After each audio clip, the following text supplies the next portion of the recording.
தமிழ் மக்களுக்கு வணக்கம். தாவேகாவுக்கு வர ஆரம்பித்துள்ள 2வது ரவுண்டு சோதனைகள் அப்படின்னு நம்ம சொல்லலாம். முதல் ரவுண்டு சோதனை நம்ம என்னன்றத பார்த்தோம். கரூர் சம்பவம். அந்த சம்பவத்தை ஒட்டி நடந்த நிகழ்வுகள் இதையெல்லாம் நம்ம பார்த்தோம். நெறைய இத பத்தி பேசிட்டோம். இன்னும் வழக்கு நடந்து கொண்டிருக்கிறது. அதில ஒரு அப்டேட் என்ன அப்படின்னு பார்த்தீங்கன்னாக்க, நமக்கு வரக்கூடிய தகவல்கள் 2வது சம்மன் வழங்கப்பட்டிருக்கிறது. 2வது முறையாக சம்மன் வழங்கப்பட்டிருக்கிறது. அ திரு நிர்மல்குமார், திரு ஆதவ் அர்ஜுன் மற்றும் புஷி ஆனந்த் இவர்கள் மூவருக்கும் சம்மன் வழங்கப்பட்டிருக்கு அப்படின்ற தகவல் வந்திருக்கு. அவர்களுடன் சேர்த்து நமக்கு வரக்கூடிய தகவல் என்னன்னா, செந்தில் பாலாஜிக்கும் சம்மன் வழங்க போகிறார்கள் அப்படின்னு ஒரு தகவல் வருகிறது. இந்த கரூர் சம்பவத்தில நிறைய ஆதாரங்களை திரட்டி இருக்கின்ற சிபிஐ, அதன் அடிப்படையில அங்க இருக்கக்கூடிய காவல்துறை அதிகாரிகள், அங்க இருக்கக்கூடிய பிற சாட்சியங்கள் இப்படின்னு சொல்லி நிறைய ஆதாரங்களை திரட்டி இருக்கின்ற நிலையில, இந்த 2வது சம்மன் வழங்கப்பட்டிருக்கு அப்படின்னு சொல்றாங்க. இது ஒரு பக்கம் போய்க் கொண்டிருக்கும் பொழுதே, அடுத்த ஒரு அதிர்ச்சி அளிக்கக்கூடிய சம்பவம் என்ன அப்படின்னா, நமக்கு வரக்கூடிய தகவல் அம் ஆக்னஸ் அ அஜிதா ஆக்னஸ் என்கிற அந்த தாவேகா செயற்பாட்டாளர். அவர் தூத்துக்குடியில ரொம்ப அ வேகமா செயல்பட்டு வந்திருந்தார் அப்படின்னு சொல்லப்பட்ட நிலையில, அவர் குறித்த அ அ அதிர்ச்சியான ஒரு தகவல் தான் இப்பொழுது வந்திருக்கிறது. என்னன்னா, அவங்க அ அளவுக்கு அதிகமாக தூக்க மாத்திரைகளை உட்கொண்டு அவர் தற்கொலைக்கு முயன்றதாகவும், அதனால் இப்பொழுது அவர் காப்பாற்றப்பட்டு அ இதில மருத்துவமனையில் அனுமதிக்கப்பட்டிருப்பதாகவும் நமக்கு தகவல்கள் வருகின்றன. அவர் மிக ஆபத்தான நிலையில் மருத்துவமனையில் சேர்க்கப்பட்டுள்ளார் அப்படின்ற தகவல் வருகிறது. அவருடைய உடல்நிலை சீராக மீண்டும் அவர் இயல்பு நிலைக்கு வருவதற்கு நம்முடைய பிரார்த்தனைகள் என்பதனை ஒரு பக்கம் சொல்லிக்கொண்டே, ஏன்னா இது கிறிஸ்துமஸ் அன்னைக்கு வேற இது நடந்திருக்கு அப்படின்னும் பொழுது இது ரொம்ப துயரமான ஒரு விஷயமா தான் நம்ம பார்க்க வேண்டியதா இருக்கு. இருந்தாலும் அவர் அதிலிருந்து மீண்டு வர வேண்டும் என்று நம் இறைவனை பிரார்த்திப்போம் என்று சொல்லிக்கொண்டே, இந்த சம்பவம் ஏன் நடந்தது அப்படின்றத அலசி பார்த்தோம்னா, அ சில நாட்களுக்கு முன்னர் மாவட்ட செயலாளர்கள் ரொம்ப மாதங்களாகவே மாவட்ட செயலாளர்களா நெறைய பேர் போடாம, நிரப்பாம வைத்திருந்தாங்க. தாவேகால தமிழக வெற்றி கழகத்தில அப்படின்ற நிலையில, தாவேகாவுடைய மாவட்ட செயலாளர்கள் அறிவிப்பு அப்படின்றது சமீபத்தில வந்தது. அந்த அறிவிப்புல ரொம்ப எதிர்பார்க்கப்பட்ட ஒரு அறிவிப்பு தூத்துக்குடி மத்திய மாவட்ட மாவட்ட செயலாளராக இவங்க அஜிதா ஆக்னஸ் அறிவிக்கப்படுவார் அப்படின்னு எதிர்பார்க்கப்பட்ட சூழல்ல தான் அவங்களுக்கு அந்த அறிவிப்பு அவங்களுக்கு குடுக்காம வேற ஒரு நபருக்கு அது கொடுக்கப்பட்டது அப்படின்றது தான் அவருக்கு மிகப்பெரிய அவருக்கும் அவருடைய ஆதரவாளர்களுக்கும் மிகப்பெரிய அதிர்ச்சியை குடுத்தது. சில நாட்களாகவே இல்ல சில வாரங்களாகவே என்ன சொல்லப்பட்டது அப்படின்னா, அஜிதா அவர்களுடைய அ செயல்பாடுகள். அதில புஷி ஆனந்த் அந்த கட்சியுடைய பொதுச் செயலாளராக இருக்கக்கூடிய புஷி ஆனந்த் அவர்களுக்கு உடன்பாடு இல்லை என்றும், புஷி ஆனந்த் அவர்களுக்கும் அவருக்கும் ஒரு கோல்டு வார் ஒரு பனிப்போர் இருந்து வந்ததாகவும் சொல்லப்படுகிறது. அதன் வெளிப்பாடாகத்தான் இந்த போஸ்டிங் அவருக்கு வழங்கப்படவில்லை. மிகவும் எதிர்பார்க்கப்பட்ட நிலையில. ஏன்னா, விஜய் அவர்களே அவரை நேரில் தொடர்பு கொண்டு பேசியதாகவும் தகவல்கள் வந்த வண்ணம் இருக்கின்ற சூழல்ல, அவருக்கு இந்த போஸ்டிங் வழங்கப்படவில்லை என்பதற்கு பின்னால் இதுதான் சொல்லப்படுகிறது. இது அவங்களுடைய கட்சியுடைய உள் விவகாரம்னு வச்சுப்போம். இதை பற்றி நாம் பேசுவது கூட அவ்வளவு சரியா இருக்குமான்னு தெரியல. ஏன்னா, நான் அந்த கட்சியுடைய ஆதரவாளரும் கிடையாது. அப்படி இருக்கும் பொழுது நாம எல்லாம் தெரிஞ்சா மாரி நம்ம பேசக்கூடாது. அந்த கட்சி ஒவ்வொரு கட்சியிலயும் உள் விவகாரங்கள் இருக்கும். பிரச்சனைகள் இருக்கும். என்ன ஏன் அடிதடி கூட நடக்கும்.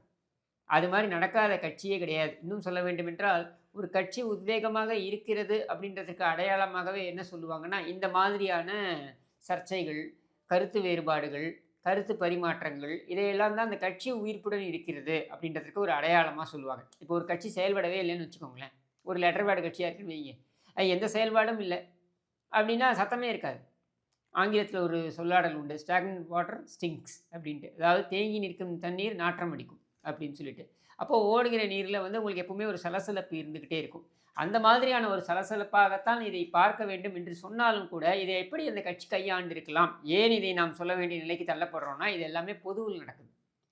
4 சுவருக்குள்ள அந்த பிரச்சனை நடந்திருந்துன்னு வைங்களேன், அது அவங்களுடைய உட்கட்சி விவகாரமா போயிருக்கும். நம்ம பேச வேண்டிய அவசியம் கிடையாது. அப்படி நெறைய கட்சிகள்ல நடந்திருக்கு. உதாரணத்துக்கு திமுகவுல எடுத்துக்கிட்டீங்கன்னாக்க, கொழையாடி சண்டை தினம் தினம் நடக்குது. எம்எல்ஏக்கள்லாம் வ எங்களை தலைமை கண்டுக்கவே இல்ல. சிட்டிங் எம்எல்ஏக்கள் எங்களை கண்டுகொள்வதே இல்லை தலைமை என்று சொல்லக்கூடிய, குமுறக்கூடிய அளவு குமுறுகின்றனர், குமுறக்கூடிய அளவுலலாம் இருக்கு. அப்புறம் நெறைய ஆடியோலாம் கூட வெளிய வரும். இந்த மாவட்ட செயலாளர் குறித்து அந்த ஒன்றிய செயலாளர் இப்படி பேசினார், இந்த பகுதி செயலாளர் இப்படி பேசினார், இப்படிலாம் நிறைய வரும். ஸோ கட்சி அப்படின்னு இருந்தாலே இந்த கருத்து வேறுபாடுகள் அல்லது சின்ன சின்ன சச்சரவுகள், பிரச்சனைகள் என்பது இருக்கும். ஆனால் இதை ஒரு கட்சி தலைமை எப்படி அணுகுகிறது அப்படின்றத பார்க்கணும் இல்லையா? இந்த கட்சி தலைமை எப்படி அணுகியது? அஃப்கோர்ஸ் வந்து ஒரு 2 ஆண்டு குழந்தை தான் இந்த கட்சி. அதனால் இதை வந்து இது மேலே மிகப்பெரிய எதிர்பார்ப்பு அப்படின்றத வந்து மக்கள் விஜய்ங்கிற அந்த ஆளுமை மேலே வைத்திருந்தாலும் கூட, இந்த கட்டமைப்பு என்று வரும்பொழுது இந்த கட்சி இன்னும் தன்னை அரசியல்படுத்திக் கொள்வதில் இன்னும் இந்த பயணத்தில் தான் இருக்கிறார்கள். திரும்பவும் சொல்கிறேன், இது அந்த கட்சியை சிறுமைப்படுத்துவதற்காக நான் சொல்லலை. ஆனால் நடைமுறை பிரச்சனைகளே என்னன்றதை நம்ம சொல்கிறோம். இப்போ ஆப்டிக்ஸ்னு சொல்லுவாங்க. அதாவது ஒரு விஷயத்தை நம்ம பார்க்கும் பொழுது நமக்கு ஒரு கருத்து உருவாக்கம் ஏற்படும். அப்படியான கருத்து உருவாக்கம் ஏற்படும் அப்படின்றதை புரிந்து கொண்டு ஒவ்வொரு கட்சியும் என்ன பண்ணுவாங்கன்னா, கவனமாக இந்த மாதிரியான சச்சரவுகள், பிரச்சனைகளை எல்லாம், உள் விவகாரங்களை எல்லாம் கையாள்வார்கள் அப்படின்றத நம்ம பார்க்குறோம். கோஷ்டி பூசலுக்கு பெயர் போன காங்கிரஸ் கட்சியை எடுத்துக்கோங்க. சத்தியமூர்த்தி பவனில் ஏகப்பட்ட வேட்டி கிழிப்பு சம்பவங்கள்லாம் நடைபெற்றிருக்கு. ஆனால் அந்த கட்சியிலே பார்த்தீங்கன்னாக்கா, அந்த ஆப்டிக்ஸ் வரும்போது உள்ளுக்குள்ளே வேட்டி கீட்டிலாம் கிழியும். வெளியில் அப்படி இப்படி கொஞ்சம் ஓரளவுக்கு காமிச்சிப்பாங்க, நல்லதனமாக காமிச்சிப்பாங்க. சில கட்சி உள்ளுக்குள்ளே சண்டை, அதை அப்படி கொண்டா சேரெல்லாம் விட்டு எரிஞ்சுப்பாங்க, அடிச்சுப்பாங்க. இதெல்லாம் கூட நடந்திருக்கு. எல்லா கட்சியிலும் நடந்திருக்கு. ஏன் தலைவர்கள் முன்னிலையிலேயே நடந்திருக்கு. அதனால் அதை நாம் பெருசாக பார்க்க வேண்டிய அவசியம் இல்லை. ஆனால் இந்த கட்சி அதை எப்படி எதிர்கொண்டது? ஆக்னேஸ் அவர்கள் என்ன செய்கிறாங்கன்னா, அவங்க வந்து பனையூருக்கு வந்துடுறாங்க. அதாவது கட்சி அலுவலகத்துக்கே வந்து காத்திருக்காங்க திரு விஜய் அவர்களை சந்திப்பதற்காக. இந்த காணொலி காட்சிகள்லாம் நீங்கள் பார்க்கலாம். இந்த காட்சியில் பார்த்தீங்கன்னா, ஆக்னேஸ் அவர்கள் விஜயோடைய காரை வழிமறித்து அவரிடம் பேச வேண்டும் என்று முயற்சிக்கிறாங்க. இது பொதுவாக தலைமைகள் இதை ஏற்றுப்பாங்கன்னா மாட்டாங்க. இப்போ நீங்கள் கருணாநிதி எப்பவுமே என்ன சொல்லுவாங்கன்னா, கோபாலபுரத்தில் கருணாநிதி இருக்கும் பொழுது அங்கே வந்து யார் வேண்டுமானாலும் தலைமையை பார்ப்பதற்கு ஒரு கட்டத்துக்கு மேலே உள்ளே போகலாம் அப்படின்னு சொல்லிட்டு அவர் ரொம்ப ஈஸியாக அவரை வந்து அணுகலாம் அப்படின்னு சொல்லப்பட்டது.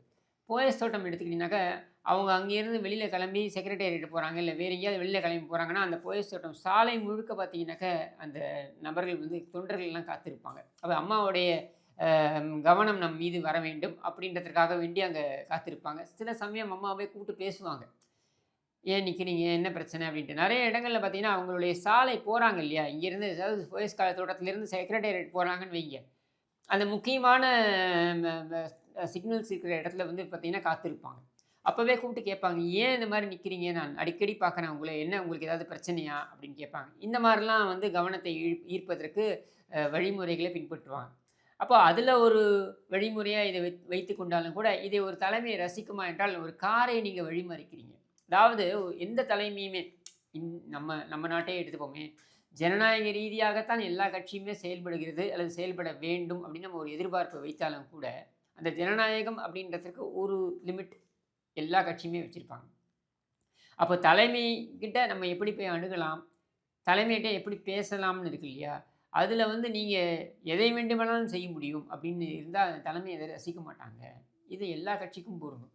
அப்போ ஆக்னேஸ் அவர்கள் அதுபோல் வழிமறித்தது இருக்கு இல்லையா, அதை வந்து உண்மையிலேயே விஜய் தரப்பு விரும்பி இருக்க மாட்டார்கள் அப்படின்னு தான் நான் நினைக்கிறேன். அதை தொடர்ந்து பார்த்தீங்கன்னாக்கா அவங்க அங்கே தர்னாவில் உட்காந்துருக்காங்க, தர்னாவில் உட்காந்து பேசுகிறாங்க. இதையும் நீங்கள் பாருங்கள்.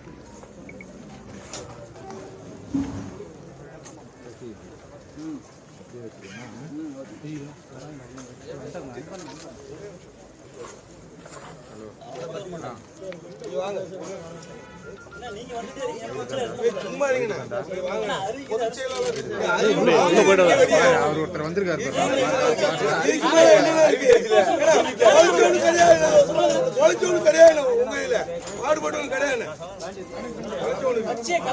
நிர்மல்குமார் வெளியில் வர்றார். அதாவது ஒரு மாநில பொறுப்பில் இருக்கார், ஒரு உயர் பதவி. விஜய்க்கு அடுத்த பதவினா அது புஷி ஆனந்த். அந்த புஷி ஆனந்துக்கு ஒரு அடுத்த நிலையில் இருக்கக்கூடியவர்னா இவங்க நிர்மல், ஆதவ் இவங்கெல்லாம் வருவாங்க, செங்கோட்டையன் இவங்கெல்லாம் வருவாங்க. அப்படின்னு இருக்கும் பொழுது அவர் வந்து ரிக்வெஸ்ட் பண்ணுறார், இவங்களை அஜிதாவை ரிக்வெஸ்ட் பண்ணுறார், இந்த மாதிரி நீங்கள் வரீங்களா, கொஞ்சம் பேசலாம் அப்படின்னு சொல்லிட்டு கேட்குறாரு. இதெல்லாமே மீடியா பார்வையில் முழுக்க நடைபெறுது. அதுவே ஃபஸ்ட்டு தப்பு. ஏன்னா நீங்கள் ஒரு கட்சியில் ஒரு பிரச்சனை அப்படின்னா ஒரு மாநில பொறுப்பில் இருக்கக்கூடியவர், அப்போ அவர் வந்து ஒரு ரோடில் வந்து கெஞ்சுற அளவுக்கு நீங்கள் வச்சுருக்கீங்க அப்படின்னா அந்த கட்சியில் வந்து அப்போ கட்டுப்பாடு இல்லை அப்படின்ற ஒரு தோற்றம் வந்து மக்களுக்கு போய் சேரும். இன்னும் சொல்ல வேண்டுமென்றால் ஏகப்பட்ட ட்ரோல் இதை வைத்து, ஏன்னா எதிராக சாக்குன்னு காத்திருப்பாங்கல்ல, திமுகவோ மற்ற கட்சிகளோ எதிராக சாக்கு அப்படின்னு காத்திருக்கவங்களுக்கு அவர்களுக்கு இது வந்து நம்ம நல்ல ஒரு தீனி போட்ட மாதிரி ஆயிடுச்சு. அதில் நிறைய பேர் கேட்கவும் ஆரம்பிச்சுட்டாங்க. எப்படிலாம் கேட்குறேன்னா, அஜித்துக்கு பயந்து வெளில வரலன்னா கூட புரிஞ்சுக்க முடியுது. அஜித்தாவுக்கு பயந்து வெளில வர மாட்டேங்கிறாரே! இப்படின்லாம் வந்து நிறைய பேர் ட்ரோல்லாம் பண்ண ஆரம்பிச்சுட்டாங்க. இது என்ன ஆயிடுச்சு, ஒரு கட்டத்துக்கு மேல விஜய் தரப்பில இருக்கக்கூடிய வெர்ச்சுவல் வாரியர்ஸ்ன்னு சொல்றாங்க இல்லையா? இது ஒரு பெரிய பிரச்சனைங்க. இதில நெறைய அவருக்கு அட்வான்டேஜ் இருக்கு. ஏன்னா, அவருக்கு வந்து அடிப்படை கிரவுண்ட் கட்டமைப்பு அப்படின்றது ரெடி ஆகாத நிலையில இந்த வெர்ச்சுவல் வாரியர்ஸ் அப்படின்றவங்கள வைத்து, அதாவது சமூக வலைதளங்கள்ல செயல்படக்கூடியவர்கள் அப்படின்றவங்கள வைத்து, அவர் வந்து தன்னுடைய அ அ கருத்துக்களை அல்ல தன்னுடைய செயல்பாட்டை கொண்டு போய் சேர்க்கலாம். கட்சியுடைய பரப்புரையா இதை கொண்டு போகலாம் அப்படின்றது முயல்வது நமக்கு புரிகிறது. ஆனால் அதை கடந்து பார்த்தீங்கன்னா, இதில இருக்கக்கூடிய டிஸ்அட்வான்டேஜ் என்னன்னா, இங்க தடி எடுத்தவன்லாம் தண்ணல்காரனா உட்காந்துருக்கான், சமூக வலைதளங்கள்ல. அப்போ ஒரு கட்சியுடைய தலைமையே, இந்த வெர்ச்சுவல் வாரியர்ஸ் என்பவர்கள் தான் நம்முடைய முக்கியத்துவம் வாய்ந்தவர்கள் அப்படின்ற ஒரு ஒரு ரொம்ப கூடுதல் ஃபோக்கஸ குடுத்துட்டீங்க அப்படின்னா, எல்லா கட்சியிலும் ஐடி விங் இருக்கு. ஆனால் அதையே பிரதானமாக வைத்து நீங்க கொண்டு குடுத்துட்டீங்கன்னா, என்ன ஆகும்னா, அவங்க சொல்றதெல்லாம் தலைமையுடைய குரல் தான் அப்படின்ற மாரி ஆயிடுது. அப்போ அந்த மாதிரியான வெர்ச்சுவல் வாரியர்ஸோடைய நெறைய கருத்துக்கள் அ அஜிதா அஜிதாவை பாதித்ததாக சொல்லப்படுகிறது. அவங்க சமாதானமாகி அங்கிருந்து கிளம்பி சென்றாலும் கூட, தர்ணாவிலிருந்து கிளம்பி நான் வந்து எப்பொழுதுமே விஜய் அவர்களுடைய தலைமை கட்டுப்பாட்டில் தான் நான் இயங்குவேன் அப்படின்னு சொல்லிட்டு அவங்க போனாலும் கூட, அவங்களுக்கு உளவியல் ரீதியாக இது ஒரு பாதிப்பை ஏற்படுத்தியிருக்கு அப்படின்றத நம்மால பார்க்க முடிகிறது. அப்ப அந்த பாதிப்பு எங்க கொண்டு போய் நிறுத்துது? கிட்டத்தட்ட தற்கொலை அளவுக்கு அது கொண்டு போகிறது அப்படின்றதால் இது ரொம்ப வருந்தத்தக்க ஒரு விஷயமாக இருக்கிறது. அப்ப இந்த கட்சியில என்ன ஆயிடுச்சு, மண்டல வாரியாக பொறுப்பாளர்கள் என்று நியமிக்கப்பட்டு, அந்த மண்டல பொறுப்பாளர்களிடம் மாவட்ட செயலாளர்கள் தங்களுடைய குறைகளை சொல்லலாம் என்று கொண்டு போய், அந்த மண்டல பொறுப்பாளர்கள் தலைமையிடம் கொண்டு போகலாம் அப்படின்ற இந்த கட்டமைப்பு, இந்த ஸ்ட்ரக்சர் இன்னும் உருவாகல.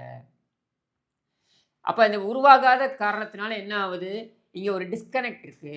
ஒரு கட்சி தலைமைக்கும், கட்சியுடைய தொண்டர்களுக்குமான ஒரு இடைவெளி இருக்கு. அப்போ விஜயோடைய ரசிகர்களாக இருந்தவர்கள், ஏன்னா அதில பேசினவங்க கூர்ந்து கவனிங்க. அவங்க என்ன சொல்றாங்க அப்படின்னா, இங்க பொறுப்புல உட்கார்ந்துருக்காங்களே, இந்த மாநில பொறுப்புகள்ல உட்கார்ந்துருக்காங்களே, இவங்கலாம் யாரு?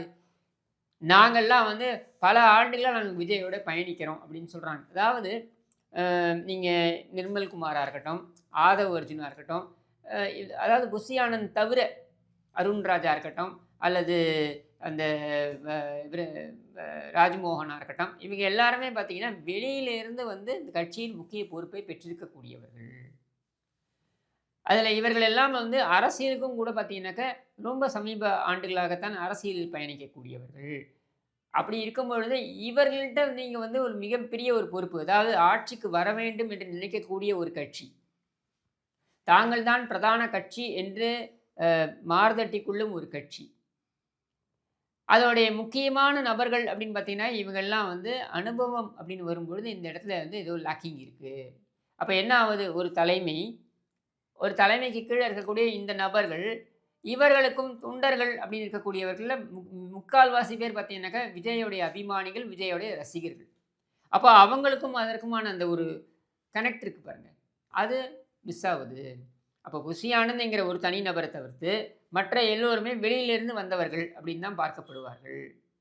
அப்ப புஷி ஆனந்துக்கு ஏன் இவ்வளவு கண்ட்ரோல் வருதுன்னா, அவர் அந்த ரசிகர் மன்றத்தை முழுமையாக அவர்தான் வந்து அவருடைய ஆளுமை செலுத்தி இருக்கிறார். அப்போ போஸ்டிங் போட்டிருக்காங்க. இப்போ 1,00,000 போஸ்டிங், 1,50,000 போஸ்டிங்ன்னு சொல்றாங்கல்ல, 2,00,000 போஸ்டிங் போடுறாங்கன்னு வைங்க. இது 2,00,000, 3,00,000 போஸ்டிங்கும் அவருடைய ஆட்களைத்தான் அவர் நியமித்திருப்பார். அப்ப அந்த ஆட்கள்ல இன்னைக்கு மாவட்ட செயலாளர் போன்ற போஸ்டிங்ல பார்த்தீங்கன்னாக்கா, அவர் விரும்பக்கூடிய நபர்களைத்தான் அவர் போட வேண்டும் என்று நினைப்பார். அப்ப அங்க மாற்று கருத்து இருக்கக்கூடியவர்கள் என்ன செய்ய முடியும்? புஷி ஆனந்தை கடந்து விஜய் சென்று சேர முடியுமா என்றால் முடியாது. அப்போ அவர் ரசிகர், அந்த ரசிகர் மன்றம், அந்த ஸ்ட்ரக்சர். இந்த பக்கம் அரசியல் என்று வரும்பொழுது இவங்கெல்லாம் புதுசு. அப்ப இதில இருக்க ஒரே நபர் செங்கோட்டையன். செங்கோட்டையனுக்கு மிகப்பெரிய அளவுல அவரால கோல் வச்ச முடியுமான்னா, அவருடைய வயது ஒரு பிரச்சனை இருக்கு. அது மட்டும் இல்லாம அவருக்கும் பார்த்தீங்கன்னாக்கா நெறைய லிமிட்டேஷன்ஸ் இருக்கு. அப்ப இதையெல்லாம் கடந்து இந்த இந்த இடைவெளியை எப்படி சரி செய்ய போகிறார் விஜய்? அப்படின்றது தான் வந்து மிகப்பெரிய ஒரு சவாலாக இருக்கப் போகிறது. ஏன்னா, இன்னும் 100 நாட்கள்ல தேர்தல் வந்துரும். நான் பேசிக் கொண்டிருக்கின்ற இந்த நொடி 99 நாளா கூட மாறலாம். அப்போ இந்த வெறும் 100 நாட்களுக்குள்ள இதையெல்லாம் எப்படி சரி செய்யறது? இதை பேசிக் கொண்டிருக்கின்ற அதே சமயத்தில திருவள்ளூர் மாவட்டத்திலிருந்து ஒரு தகவல் வருது. அது என்ன அப்படின்னாக்கா, திருவள்ளூர் மாவட்டத்தில் இருக்கக்கூடிய நிர்வாகி, தாவேகாவுடைய நிர்வாகி சத்யநாராயணா என்பவர் தற்கொலைக்கு முயன்றிருக்கிறார். ஏன்னா அங்கே இருக்கக்கூடிய ஒன்றிய செயலாளர், பூண்டி ஒன்றிய செயலாளர் அவரை திட்டி வசைபாடியதாகவும், போஸ்டரில் அவருடைய பெயர் இடம்பெறவில்லை என்று வசைபாடியதாகவும், அதனால் மனதும் புண்பட்டு அவர் முயன்றிருக்கிறார் அப்படின்னு அடுத்த செய்தி வருது. இது பேசிக்கிட்டு இருக்க அதே சமயத்தில் நீங்கள் பார்த்தீங்கன்னாக்க மதுரையில் அங்கே இருக்கக்கூடிய மாவட்ட செயலாளர் உருவக்கேலி செய்கிறார் அப்படின்னு சொல்லி அடுத்த செய்தி. இப்போ செய்தி ஊடகங்கள் என்ன பண்ணுவாங்கன்னா, விஜயோடைய கட்சியில் குழப்பம் இருக்கிறது, விஜயோடைய கட்சியில் இருக்கக்கூடிய நபர்கள் சரியான புரிதலுடன் இல்லை அப்படின்ற ஒரு பரப்புரையை மிகப்பெரிய அளவில் நரேட்டிவாக கொண்டு வருவாங்க. அப்போ இதை எப்படி எதிர்கொள்ள போகிறோம் அப்படின்றத யோசிக்க வேண்டிய இடத்துல இப்பொழுது விஜய் தள்ளப்பட்டிருக்கிறார். ஒருபுறம் திமுகவை நாங்கள் தான் எதிர்க்கிறோம், திமுகவை எதிர்ப்பதற்கு எங்களை தவிர்த்து வேறு ஆளே கிடையாது என்றெல்லாம் சொல்லிக்கொள்ளக்கூடிய நீங்கள், உங்களுடைய ஒரு மாவட்ட செயலாளரை கூட உங்களால் எதிர்கொள்ள முடியவில்லை அப்படின்னா இதை எப்படி எடுத்துப்பாங்க? ஏற்கனவே கரூரில் இதே கேள்வி தான் வந்தது. ஒரு சம்பவம் நடந்து விட்டது. அந்த சம்பவம் என்னை பொறுத்த வரைக்கும் அது தாவேகாவுக்கு எதிராக நிகழ்த்தப்பட்ட திட்டமிட்ட சதி என்று பார்க்கப்பட்டாலும் கூட, இது என்னுடைய கருத்து என்று பார்க்கப்பட்டாலும் கூட, அதை எப்படி நீங்கள் எதிர்கொள்கிறீர்கள்?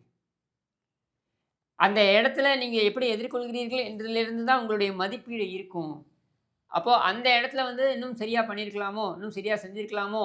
ஆனாலும் நீங்கள் இப்போ தான் அரசியலுக்குள்ளே வரீங்க அப்படின்றதுனால, தேர்தல் அரசியல் என்பதற்குள் வருகிறீர்கள் அப்படின்றதுனால, நேரடி அரசியலுக்குள் வருகிறீர்கள் என்பதனால, அதை நம்மால் புரிந்து கொள்ள முடிகிறது என்றாலும் கூட, இது மாதிரியான சச்சரவுகள் அடுத்து தொடர்ந்து நடந்து கொண்டே இருக்கும் என்றால், இந்த கட்சி இன்னும் தயார் நிலைக்கு வரவில்லை அப்படின்ற ஒரு எண்ண ஓட்டத்தை தான் ஏற்படுத்தும். அதில் உண்மையும் இல்லாமல் இல்லை என்பதனைத்தான் இந்த சம்பவங்கள்லாம் நிரூபிக்கிறது. அப்போது திமுக போன்ற கட்சிகளை எதிர்க்கிறேன், எங்களை விட்டால் திமுகவை யாரும் வீழ்த்த முடியாது என்று சொல்வதற்கு நீங்கள் உங்களை தயார்படுத்தி கொண்டிருக்கிறீர்களா என்றால், சொல் முந்தி செல்கிறது, செயல் பிந்தி இருக்கிறது. சொல்லுக்கும் செயலுக்கும் மேட்சிங் இல்லை அப்படின்றது தான் உங்களுடைய இந்த நிகழ்வுகளையெல்லாம் பார்த்து நம்மால் புரிந்து கொள்ள முடிகிறது. இப்போ கேள்வி என்னன்னா, 8 கோடி மக்களுடைய எதிர்காலத்தை இப்படி அனுபவம் இல்லாத ஒரு கட்சியிடம் கொடுப்பது, எல்லா கட்சிக்கும் ஏதாவது ஒரு இடத்துல அனுபவம் வந்து தான் ஆகணும், அதுக்காக இந்த கட்சிக்கு ஓட்டு போடாமல் இருக்க முடியுமான்னு கேட்குறது நியாயம். ஏன்னா ஏதோ ஒரு கட்சி ஏதோ ஒரு இடத்துல அனுபவம் இல்லாமல் தானே இருந்திருக்கோம். 1949 உருவாக்கப்பட்ட திமுக 49ல் உருவானாலும் தேர்தல் அரசியல் எப்போது வருகிறார்கள்? 57 தான் தேர்தல்கள் நுழைகிறாங்க. அதே போல் 72ல் உருவான அதிமுக இடைத்தேர்தலெலாம் எதிர்கொண்டு வந்தாலும் கூட அவங்க ஒரு மாநில அளவில் மிகப்பெரிய அளவில், புதுச்சேரியை விட்டுருங்க, மாநில அளவில் மிகப்பெரிய தேர்தல் அப்படின்னா 77 தான் அவங்க எதிர்கொள்கிறாங்க. இந்த மாதிரியான இடைவெளி இருந்திருக்கிறது. கேப்டன் விஜயகாந்த் அவர்களும் பார்த்தீங்கன்னாக்கா 2 ஆண்டுகள் எடுத்துக்கொண்டார். அவர் 2 ஆண்டுகள் எடுத்துக்கொண்ட பொழுதும் அவரால் கன்வின்ஸ் பண்ண முடிந்ததா என்றால் மக்களை கன்வின்ஸ் பண்ண முடியல. ஏன் கன்வின்ஸ் பண்ண முடியலன்னா, நீங்கள் 2 ஆண்டுகள் தான் ஆகிருக்கு, அதுக்குள்ளே ஆட்சிக்கையே உங்களுக்கு கொடுக்க முடியுமா என்றால் முடியாது அப்படின்ற எண்ண ஓட்டத்தை மக்கள் கொண்டார்கள்.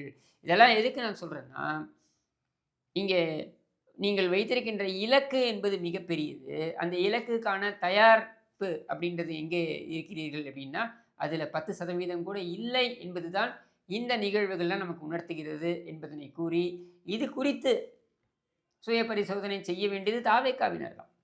நாம் பொதுவில் இருந்ததுனால, இதெல்லாம் பொதுவுக்கு வரலன்னு வைங்களேன், இதை பற்றி நான் பேசினா நீ யாரா இதை பேசுறதுக்கு அப்படின்னு நம்ம சட்டையை பிடிச்சி நம்ம கேள்வி கேட்கலாம், அது நியாயமும் கூட. ஆனால் இதெல்லாம் பொதுவுக்கு வந்து விட்டதனால், இதெல்லாம் வீதிக்கு வந்து விட்ட காரணத்தினால இதை பற்றி நாம் பேச வேண்டிய நிலைக்கு தள்ளப்படுகிறோம். அப்போ அந்த சுய பரிசோதனையை தாவேகா செய்யுமா? முக்கியமாக மக்கள் எல்லோரும் பார்த்து கொண்டிருக்கிறார்கள். அப்போ அவர்கள் என்ன நினைப்பார்கள்? இவர்களை நம்பி நம்முடைய எதிர்காலத்தை ஒப்படைப்பதா என்ற கேள்வி வரும்ல. அப்போ அதற்கான விடை தாவேகாவிடம்தான் இருக்கிறது என்று கூறி விடைபெறுகிறேன். நன்றி, வணக்கம்.